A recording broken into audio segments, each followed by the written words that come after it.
Technology is a terrible master. Mohandas Gandhi said, "There is more to life than just increasing its speed." Technology can be your best friend or your worst enemy. Technology becomes the enemy when we give in to an obsessive need to communicate continually. This compulsion to stay plugged in leaves us all psychologically breathless. We have no time to stop, smell the roses, and collect our thoughts. You have a choice. The key is to keep your relationship with technology under control.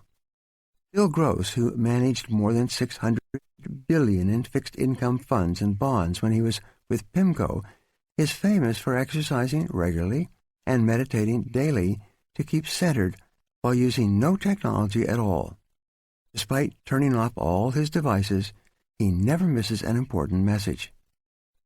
For you to stay calm, clear-headed, and capable of performing at your best, detach on a regular basis from the technology that overwhelms you. A researcher who asked a group of CEOs and entrepreneurs to unplug from technology found that they had improved memory, deeper relationships, better sleep, and a greater likelihood of making life-transforming decisions. When people are too plugged in, communications technology quickly becomes a destructive addiction. People wake up in the morning and obsessively check all their phone notifications before leaving their beds. They then race to their computers for yet more typing before even eating breakfast, drinking water, or brushing their teeth.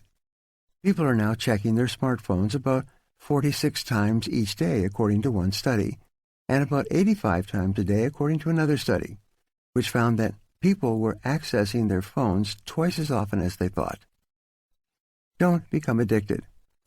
In Washington not long ago, I was at a business luncheon with a room full of high-level executives. Prior to the beginning of the luncheon, one of the organizers stood up and said a short grace. All the executives bowed their heads. When the grace was over, the luncheon began. However, at my table, 4 or 5 of the 8 people seemed to have been greatly affected by the prayer. They kept their heads down and their hands on their laps even when the food was served. They seemed to be lost in deep thought over the profound questions of the day talked about in the grace. And I realized that they were not praying at all. They were all intensely focused on their smartphones, sending and receiving emails, typing like frantic teenagers playing video games. They were all lost to the world around them, drowning in a deep sink full of information exchange. Take back your time. One of my clients found himself bound and chained to his computer, receiving and responding to emails several hours each day. The more time he spent at his computer, the fewer of his other important tasks he was able to get done. The stress caused by these undone tasks, building up like an avalanche overhang, started to affect his personality, his health, and his sleeping habits. We taught him about the 80-20 rule and how it applied to emails. He then deleted and unsubscribed from the 80% of his emails that had little or no value. Of the remaining 20%, only 4% required immediate responses. The other 16% could be transferred to an action folder to be worked on later. Refuse to be a slave. Unchain yourself from your computer. Unsubscribe from all unwanted newsletters or emails of any kind.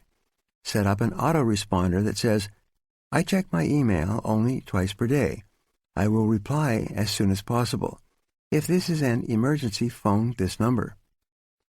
A journalist for Fortune magazine once wrote that when he arrived back at the office after a 2-week European vacation, he had more than 700 emails waiting for him. He realized it would take him a week to get through them all before starting on important projects. So for the first time in his life, he took a deep breath and punched the delete all button, erasing those 700 emails forever. He then got busy with the projects that were really important to him and his company. His explanation was simple. He said, "I realize that just because someone sends me an email, it does not mean that they own a piece of my life. Although not many people would delete their entire inbox, you can definitely delete and ignore more emails than you do right now. Empower yourself to remove all emails that don't relate to important goals and relationships." Someone will tell you, "People often ask me at my seminars, but don't you have to stay plugged into technology to keep current with the news?" I tell them, if it's really important, someone will tell you. Many people unplug from the news, and surprisingly enough, they remain well informed on most important subjects. You should do the same. Here are 2 exercises for you. Number 1, resolve today to create zones of silence throughout your day-to-day activities. Turn off your computer and your smartphone for 1 hour in the morning and 1 hour in the afternoon. You will be amazed at what happens. Nothing. Resolve to unplug from technology for 1 full day each week. By the end of your digital detox, your mind will be calm and clear. When your mental batteries have time to recharge, you will be much more effective at eating frogs.